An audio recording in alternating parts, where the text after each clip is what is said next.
Arrivederci, boys. It is your favorite commissioner coming at you here for another Tuesday recap. We got the League 8 week, what week are we on? Week 12. Week 12 recap. And this is going to be a good one. There was, as I'm sure you are all aware, a lot of shit went down this week. Some crazy scores, both on the positive and negative side.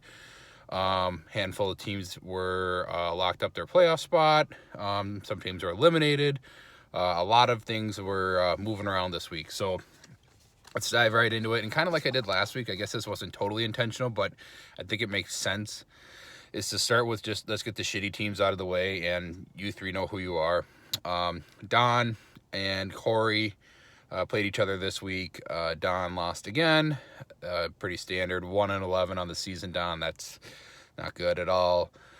Corey did happen to win, and believe it or not, Corey is not eliminated from playoffs yet. He is in 8th place at 5-7.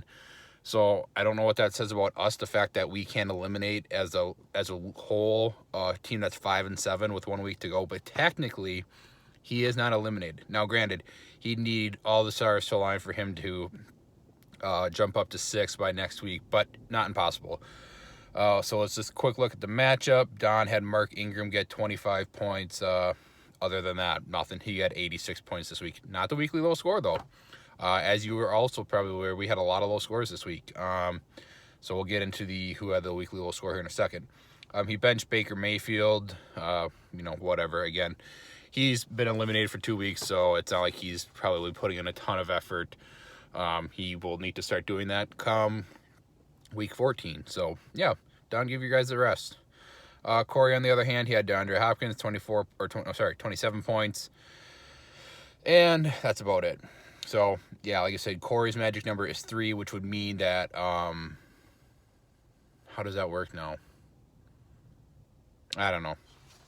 He's technically not eliminated, even though his magic number is 3. And actually, I kind of found a flaw in the magic number thing, which I don't think you can really have a calculation figured out unless you really dive into it. But basically, 6th and 7th place will end up with the same magic number this year, but one will be and one won't be because of the points. So it's kind of like a game 163 thing. Anyways, not that you guys really care about that. You just care about what the results are. Like I said, also, we will be continuing getting the shitty teams out of the way. Battle with the brother-in-laws, Dennis versus Brandon. Dennis, I know you're out, and, Dennis has officially been eliminated. He was not eliminated until last night. But, you could have put forth a little more effort. You needed 0.4 points to beat Brandon. He's in first place. You could have handed him a loss and helped all of us out, but no. Since you're playing for the plate, you're just mailing it in, so whatever. Playing for the plate, I kind of like that. 114.62 to 114.94. Dennis has officially been eliminated from playoffs. Brandon is officially in. He also punched his ticket. He's also in first place right now at 8-4. Let's look at the matchup. Dennis, Allen Robinson, 25 points. OBJ, 15. No, sorry, 20. Robert Woods had 15. You sat Seattle's defense, who had 20 points. But, he played Oakland's defense against the Jets. Otherwise, Seattle versus Philly. So I don't think anybody would really fault him for that.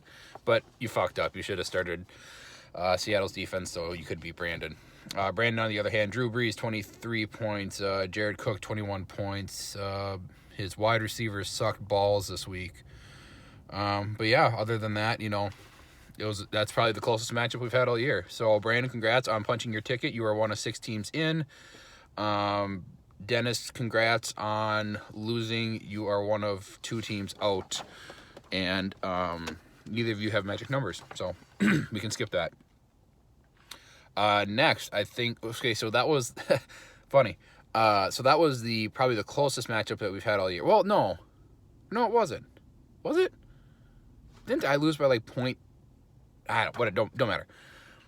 Point is, we're going from one of the closest, if not the closest matchup, to one of the biggest defeats that we've had all year. Mitch versus Perk. Perk put up the weekly low score, which reminds me, I got to update that sheet. 75 points, horseshit. And then Mitch comes out of nowhere. Well, I shouldn't say comes out of nowhere. Mitch has been doing pretty good lately. 200 points. So he beat Burke by about 125 points. That's there's a lot of people that didn't put up 125 points this week. But hey, sucks to suck Burke. But I guess Perk figures he's in. So what does he have to play for? He's already got a spot locked up. Matchup wise, he had Nick Chubb, 25 points. His defense got him -1. That's not good. He sat, again, I'm not even going to go through his bench because it didn't matter. He could have started every player. He could have started the 5 players on his bench, and they wouldn't have added up to enough points. This might take a while here, though. Let's go through this quick, too. Perk 8-4 in second. Mitch 7-5 and in fourth. Mitch's magic number is also 1, so he is not officially in yet, but pretty close. This might take a while to go through his lineup because his lineup fucking killed it, obviously. Deshaun Watson, 27 points. Chris Godwin, 37 points. Boy, whoever had his quarterback must have had a great week. Jarvis Landry, 37 points. Le'Veon Bell, 16. Christian McCaffrey, of course, 34. Zach Ertz, 27. He benched Robbie Anderson, who got 19 points. I mean, his team just killed it this week. And we'll get into this here in a second, but he is also leading the points going into the last week.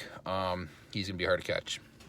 But also, I shouldn't say that because he just beat Perk by 125 points. So he just proved that it is not impossible to make up that kind of ground. But anyways, we'll get into that. Mitch's magic number is at 1. Perk is already in. Next matchup is Nick and Nate. And Nick is the other person this week that punched their playoff ticket. So he is also officially locked in as a playoff contender. He beat Nate, who is 1 game out of, or his magic number is 1. Nick 8-4 in third place. Nate 7-5 and in fifth place. 105 to 103. So another close matchup. Not a great matchup, but hey, when they're close, who gives a shit about the points? Let's see. Next quarterback got him 20. Sorry, Michael Thomas got 26. He sat Malcolm Brown or M. Brown from Baltimore, 21 points, but didn't need him.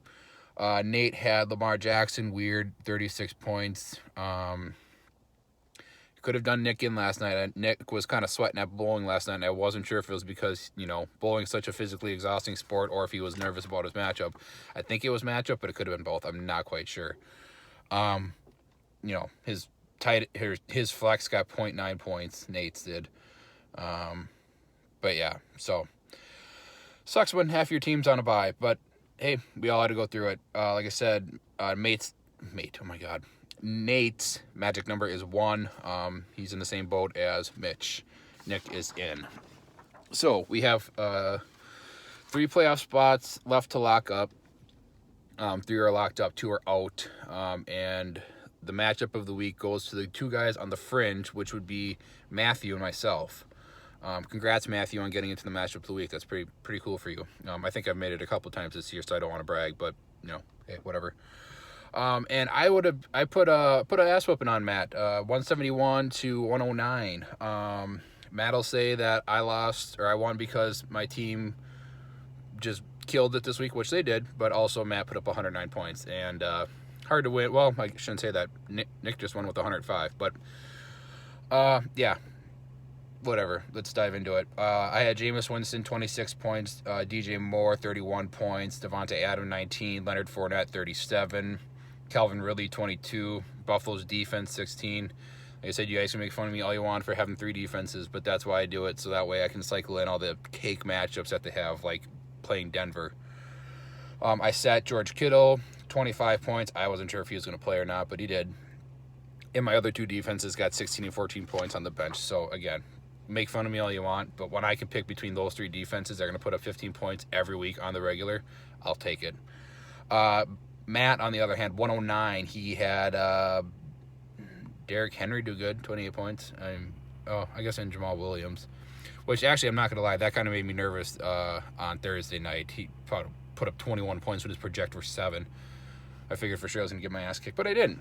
And what do you know? I snuck off into the playoff race. So this is kind of like I said, where this magic number thing gets fucky because I shouldn't say no matter what. It's very possible that Matt and I have the same magic number, but one of us will get in, one of us won't. Well, I shouldn't say that. It's technically possible that we both get in, but let's be honest, it's going to come down to him and I battling for 6th and 7th place. We're both at 6 and 6. I think Matt plays Nick next week, and I have Perk.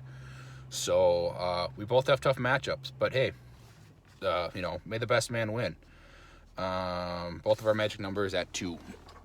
And then lastly, like I said, I'll get into this here too. So since we have the $50 for regular season champ record wise, and right now we have 3 teams tied at 8 and 4. And what we decided, well, I should say Perk and I decided, because nobody else responded, and that's fine. Nobody has to respond, but if you don't respond, you don't get a say in it. So that's how it goes. What we're gonna do is, if it's a tie, we're gonna go by matchup. So say it comes down to 2 people, we'll do how they fared matchup wise. After that, then we're gonna go to points. 3-way tie, I'm not exactly sure how that'll work out, but we'll figure something out. But anyway, sorry, Brandon, Perk, and Nick are all 8 and 4. And then Mitch and Nate are 7 and 5. So technically all 5 of those teams are in the mix for regular season champ. Like I said, I'm sure there'll be a tie. If not a 3, 4, 5, 7-way tie, I don't know. But we'll figure that out the time comes. But just so you know, that's the rules that we're going with. As far as points, I'm sure I don't need to tell you all that Mitch is pretty much running away with it. When he puts up 200 points, that's clutch when you need to distance yourself from the pack. He's at 1693. Brandon is in distance second at 1624. So, like I said, it's not impossible for you guys to make up some ground, but it's gonna be tough. Just to round it out here, Nate's in 3rd. Points wise, Nate's in 3rd. I'm in 4th. Perk's in 5th. Nick's in 6th, and Matt is in 7th. The other 3 are even further out than that. But yeah, we'll keep an eye on that as well, and then we'll award that money out when we're done. So this is kind of it. We have one more regular season week to go. 3 playoff spots available for 5 people who are still in the hunt. So good luck to everybody except for, no, actually, fuck you guys. No good luck to you. I want to win. I want to get into this. I want to get 6th place and then get bounced in the first round. Fuck you guys. All right. Well, we'll either see you next week with celebratory greetings, or I'll just be a puddle and maybe not even post one. I don't know. We'll see. We'll see how it goes. Have a good one.